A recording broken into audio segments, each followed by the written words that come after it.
Hello everybody and welcome back to the channel. This is being recorded in my attic. It's not still not on my usual rig, and it is absolutely red hot up here. So I've got the windows open, so if you can hear some noises coming from outside, I do apologise, but it was either I have our windows open or I die of heat stroke. So those are the two options. It's 25 degrees here, which I'm aware many of my foreign listeners will be like, 25 degrees, that's nothing. It's a lot for me. So yes, so apologies if you can hear some background noises, but it is what it is. Now today, I wanted to talk about a troop type that's quite iconic in the Napoleonic Wars. And I know I say that most units are iconic in the Napoleonic Wars, but this one I truly think it is. I'm currently painting up a regiment of them at the moment, and I've got another regiment currently being printed. And these are the Lancer. Those men on grey horses are terrifying. They are the noblest cavalry in Europe and the worst led. That may be. That may be. But we'll match them with our Lancers. Now, it's quite interesting coming at it as a Brit, because of all the armies of the Napoleonic period, the one that didn't have Lancers were the British. Now, later on in the 19th century, particularly in the colonial era, Lancers were very common in the British Army, and I think that speaks to them having some real uses, but the fact that the British didn't have them in the Napoleonic Wars means that there are some drawbacks that can be seen. That said, all the other nations have them I can think of, all the other major nations anyway. So they're obviously providing something. And when I say iconic, I truly think they are. The clip I've just shown from Waterloo is, I've quoted it loads of times. It's certainly one that sticks out to me. I just think it's one of those unit types that almost looks like they've come from another era. It's kind of like Cuirassiers in that respect. The Cuirassiers always make me think of like medieval knights. I think the Lancers are similar as well, because obviously, well, I've got the Lancers. Despite that, though, they are used very differently from how their medieval counterparts would have used them. So who used Lancers? Well, as I say, all the major nations did. The Russians and Austrians particularly had a lot of them. Sort of the further east in Europe you go, the more you see. The Ottomans, they had a lot of them. Interestingly, the Ottoman ones were right out of the medieval era. But the Russians, they had Ulan, they had Cossacks, of course, and the front rank of their Hussars were also equipped with Lancers as well. The Austrians had their Ulans. They also had Lithuanian troops as well, if we're talking about early on in the period. Of course, the Poles very famously used the lance. The lance is almost, or the Lancer is almost a national symbol in Poland. So they use them quite a lot. The Prussians, Landwehr, used them. The French, they didn't use them initially. They used them later. There are even Dutch red units of Lancers. Then, of course, the Spanish. The myth goes that the Spanish Lancers dropped their Lancers and they were picked up by the Polish light horse, who used them as their traditional weapon, and it was after that that Napoleon authorised the issuing of Lancers to the Poles. I'm not 100% sure how true that is, but they certainly changed their designation from the Polish light cavalry to the Lancers of the Guard at some point. So maybe that is a possibility. I'm not 100% sure. It sounds too good to be true, though. So with all these different types of units having Lancers, they must obviously have an upside, otherwise so many nations wouldn't use them. So what would you use a lance for? Well, obviously, I mean, going straight back to basics, it's a long pole with a pointy bit on the end. So it means that you can attack the enemy without them being able to attack you back. If you've got a 12-foot long stick with a spike on the end, then your opponent waving a 3-foot sword isn't going to be able to attack you. Now, if you can get past the point of the lance, then to quote Bernard Cornwell in Sharp, it's like killing rabbits. Once you've got past that point, you can then slash perhaps backwards with the sword, and that would be the end of that Lancer. But you've got to get past that tip. That's the key. So it obviously means that Lancers are aggressive cavalry. You need to charge with them. You can't be caught stationary. They are purely an offensive force. As well as being able to outrange enemy cavalry, They can, of course, outrange enemy infantry as well. Now, although they've got a musket, once that musket has been fired and it takes a while to reload it, then they are effectively stood there with a spear as well. It's an empty musket with a bayonet on the end. Their spear is a lot shorter than your spear, which means that you can go in there quite happily. Lancers were often posited as being able to break squares, although I can't think of any examples where that happened, actually. But the other thing with the lance as well is that they were often, well, not often, often would be rather overstating it. They could also be thrown as well. Now, they will be thrown a bit like a javelin. Obviously, once it's thrown, it's gone. But lancers did have swords as well. And it's important to remember that for the... So not every lancer would indeed have a lance. As I mentioned, the Russian hussars, only the front rank of those would have lancers. Even for the French lancer, and I'm using that in inverted commas, regiments, again, only the first squadrons would have lancers. The second 2 squadrons, or maybe even 3 squadrons, would only be armed with sabres. So that means when you're modelling your units, you could, if you wanted, have the second rank with just swords. Now, I don't. I give all my lancers lancers, mainly because I think it looks super cool. But if I was being historically accurate, then I wouldn't. I would probably just give them sabres in the second rank. And this is because the lancers in the second row, they wouldn't have the same shock of impact, to use a phrase, that the front ranks would have. So what would happen is the front squadrons would charge home. They'd lash about with their lancers. They'd do all lancery stuff. They would then rotate out of the battle, and the extra squadrons, the ones at the back, would go in. Now, they're not charging in. They're trotting at best. So that's where the sabre becomes more useful, because you don't have the whole weight behind you of the charge. That's worth pointing out that lancers were regarded as light cavalry. They weren't wearing the big suits of armour that medieval knights were, so they didn't have the same momentum that those medieval knights did. They were considered far more skirmishy, and they would be better at fighting one-on-one opponents, particularly if that opponent was running away. And that suits how they were used. Obviously, you've got the light cavalry, Cossacks being the ultimate example of that. But you've also got the light cavalry as well, such as Uhlans. They would perform all the tasks of light cavalry: scouting, reconnaissance, escorting escorting messages, all that kind of good stuff. But the lancers gave them that extra hitting power. I like to think, those of you who know modern warfare, I like to think of lancers very similar to the AMX-90. It's got no armour, but it's very fast, and it's got an incredible gun on it. And lancers are very similar. They're very lightly armoured. They are light troops against a dragoon or a cuirassier. They're in a lot of trouble, unless, of course, they're charging. But in all other situations, they're fast, they're manoeuvrable, and they are able to operate as regular light cavalry, but with that extra hitting power. And this is why I want to talk about them in Black Powder. That's why I want to focus this video on, is the use of them in the game. This is going to be the start of a new series called How to Use, and we've kind of covered these a little bit already in general armies, but I want to focus on specific troop types here. So we're going to look at how to use lancers in Black Powder. Now, this is going to be specifically for that game system, but if you play other ones, maybe some of the overall lessons will be useful to use. Now, one of the things that light cavalry does, that lancers do, the main benefit that you'll see in their special rules is they have the special rule Lancer, and that reduces the enemy's morale save. Now, it reduces the morale save of cavalry by 1 and infantry by 2. Now, I don't actually think that's a very good rule. I think a better rule would be to cap the maximum armor save that you could have, maybe at 5+. The reason being, that makes lancers better against, say, a hussar than it does against a cuirassier. Now, lancers, probably not the best versus cuirassiers anyway, but I think you should be rewarded for putting in your glass cannons, your lightly armoured, good hitting power troops against the enemy's heavies.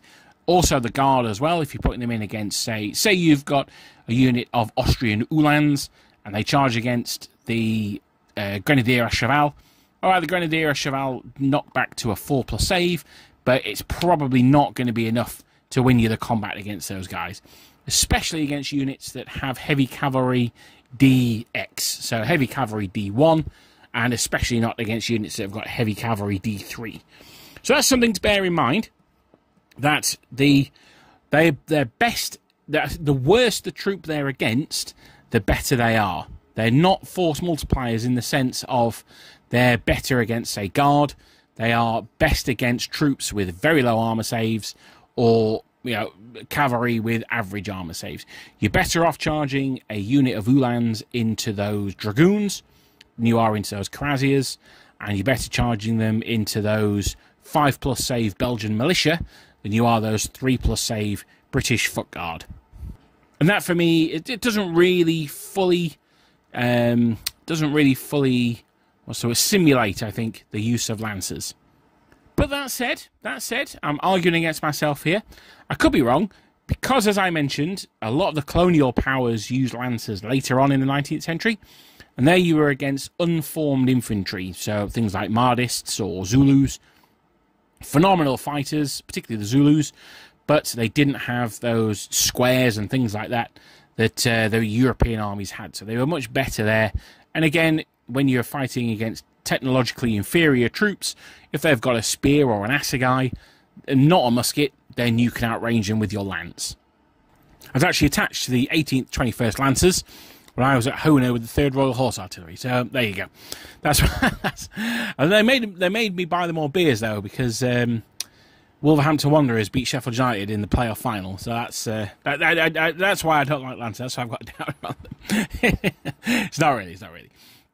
So that said, how can you get the best out of your Lancers? Now, you'll see that they've got another special rule. I can't think of any Lancers that don't have this special rule, and that is Marauder. Now, Marauder in Black Powder allows you to ignore the range penalty between your commander and the units being given the orders. So that means that they're really good for pushing around the enemy's flanks, pushing around behind them, and then still being able to operate at full capacity. And that's really where Lancers want to be. Lancers want to be getting those flank charges, want to be getting those rear charges.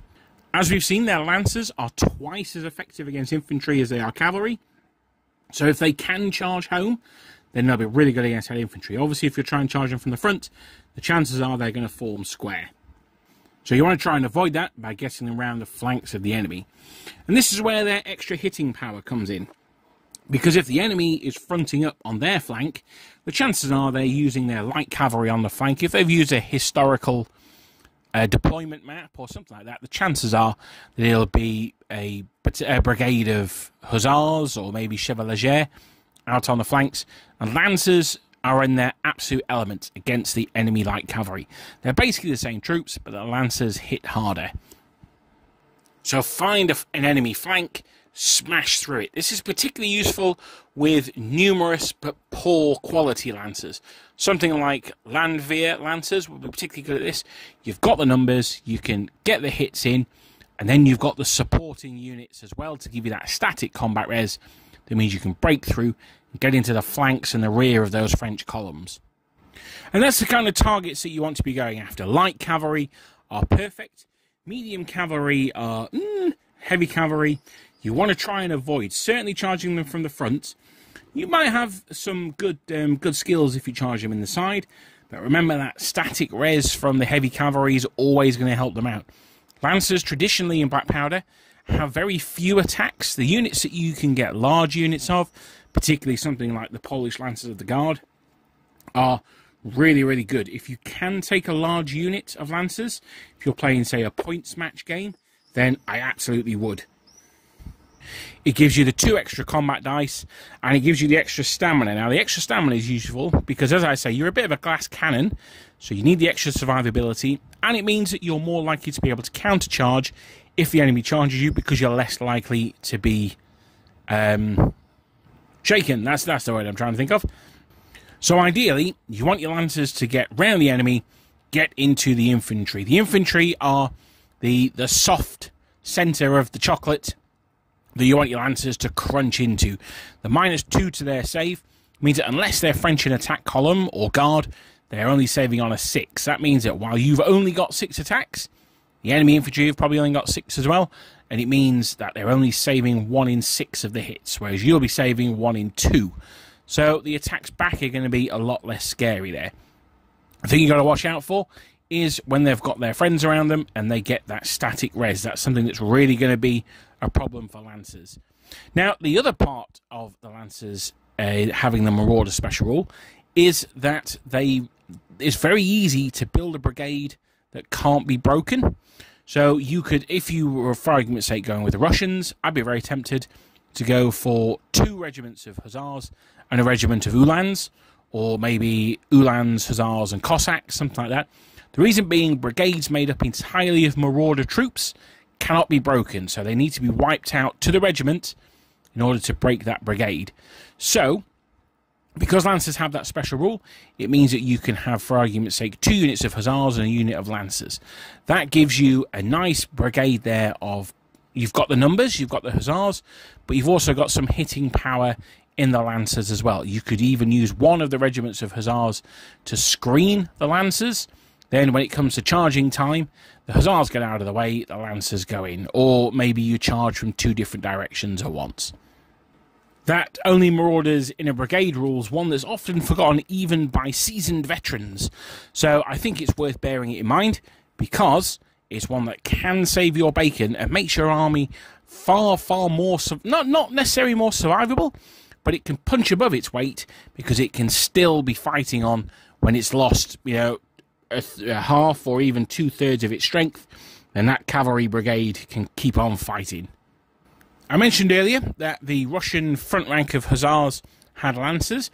I'm a little bit disappointed that there's not some sort of special rule to say that maybe of the 6 Hussar attacks, 2 of them count as Lancers, 4 of them don't, something like that. But that's the kind of rule that I think you could add for yourself. It would bog the game down a little bit more. You'd have to roll, say, different coloured dice or something like that. But it just means that you've added that extra element of the Russian army into it. It means as well that their cavalry brigades, their light cavalry brigades, would be a lot more flexible, because you'd have, instead of having to take 1 lot of Lancers, 2 units of Hussars as an example, you could just take 3 units of Hussars, and, or, I mean, 2 would be the typical for the Russians, and they would both have that hitting power that the French, for argument's sake, would have to get from that 3rd unit, or perhaps the Austrians. Now, if I had to talk about which armies I would be looking at taking Lancers in, one of the first ones I'll be looking at is the Spanish. Now, the Spanish actually came quite late to using Lancers. The Garrochista, considering that Lancers are a fundamental part of bullfighting, is a little surprising that it took them so long, but they eventually did. And again, they were fighting French dragoons. There were no cuirassiers in the peninsula. Well, there were no cuirassiers wearing cuirasses. So, I mean, if you're a cuirassier not wearing a cuirass, you're a dragoon, as far as I'm concerned. So there were no cuirassiers in the peninsula. Only dragoons, or super heavy dragoons, I suppose you could call them. So that made the Lancers very strong. And again, if you're wargaming with the Spanish, not only do the Lancers perform well on the tabletop, they're awesome looking. They're really, really nice looking. The other one that I would look at using them is in the Austrians. Now, the Austrians, they've got Lancers coming out of their ears, and that's mainly because their regiments of Uhlans are humongous. So each regiment of Uhlans lets you get 2 or 3 out of it on the actual tabletop, and that means that you can create their own self-contained brigades, and it means that, again, you can say, for argument's sake, you're up against a French cavalry brigade. The first unit of Lancers goes in. Let's say you're fighting even Dragoons. The first unit of Uhlans goes in. The Dragoons fight back. And it's basically a stalemate, but the Dragoons win. They're rolling more dice. They've got heavy cavalry D1. Those Uhlans fall back. They're now shaken. They can't partake in any more fighting. The Dragoons, they charge the second unit of Uhlans, who countercharge. And that's a draw, let's say. Maybe the Dragoons win slightly. But then the 3rd unit of Uhlans goes in, and those Dragoons that were already shaken, they can't countercharge, they're at -1 to hit, and then suddenly they're blown off the table. Now, you know, admittedly, that's taken 3 units of Uhlans to defeat 1 regiment of Dragoons, but you get my point. Obviously, the Dragoons, they would have the static res in that situation as well, so it may not even go that badly for them. But it means they've got numbers, and more importantly than numbers, they've got reserves. Those reserves, they can be brought forward as the game goes on. And that's one of the things I find key about Black Powder, is it's all about the pressure on the dam. The pressure builds and builds and builds, and eventually the dam gives way, and the water, in this case the enemy army, rushes through, and then that's the end of the game. And that's what I really like about Black Powder. It really serves those battles like Austerlitz or Wagram, Borodino to a lesser extent, but it's those battles where the pressure was building. Waterloo, of course, the pressure's building and building and building, and then the enemy breaks, although at Waterloo obviously they didn't, and then that scores you the victory. So that's one of the things that I really like about it. Now, as is always the case with light cavalry, in 99.9% of Napoleonic games I've ever played, they're difficult to find a use for on the tabletop because their main use is not on the tabletop. Their main use is on campaign, as I say, scouting or column security, things like that.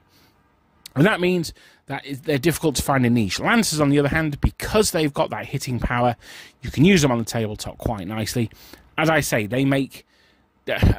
against dragoons or lower, I'd fancy the Lancers to win.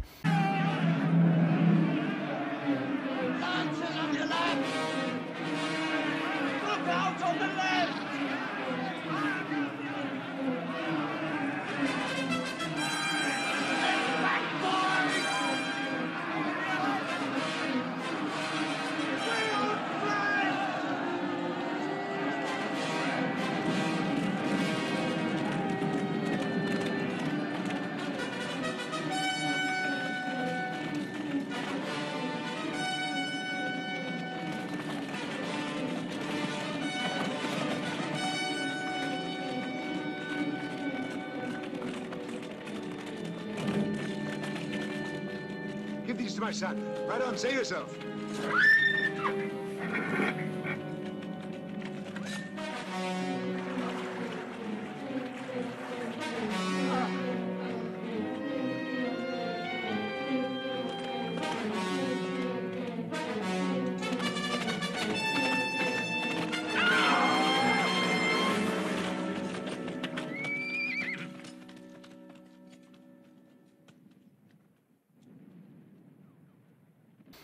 Cuirassiers and higher, and I include guard cavalry in that. Probably not. You might be pushing it a little bit there. But that's it. I just wanted to do a quick guide on Lancers on this one, just mainly because I've been thinking about them a lot the last couple of weeks. I'm painting up a regiment at the moment, and I'm printing another one. And they're just iconic troops. That red and white pennant, or I'll tell you the one that I really like actually, is the Austrian Ulan with their yellow and black pennants. I always think they look awesome. They look great on the tabletop, and they're an interestingly iconic Napoleonic unit. Well, I hope you guys enjoyed that. Just a quick how to use them guide. I'll be doing some more of these on different types of unit. I think the next one we look at might be Cuirassiers. But it's just an idea for those of you who are playing Black Powder or maybe other games, just to look at cavalry in particular can appear quite weak on the tabletop. So any ideas I can put forward on how to get the most out of them, because they are such awesome units. As I've said before, there's going to be no video next week, I'm afraid. I'm at a Warhammer tournament. I'll be taking my Mighty Empire to that one. And there will be no videos in August either. I'll be taking August off. This Wednesday, I'm hoping to start the new series. It'll have to depend on how the preparation for the tournament's going. I've got a unit filler and probably about 30 infantry to paint this week, and I'm in work all week. So it'll have to depend on how that's going. But hopefully it'll be okay. But whenever I'll see you next time, it'll either be this Wednesday or it'll be the following Wednesday. Whenever that is, I'll see you then.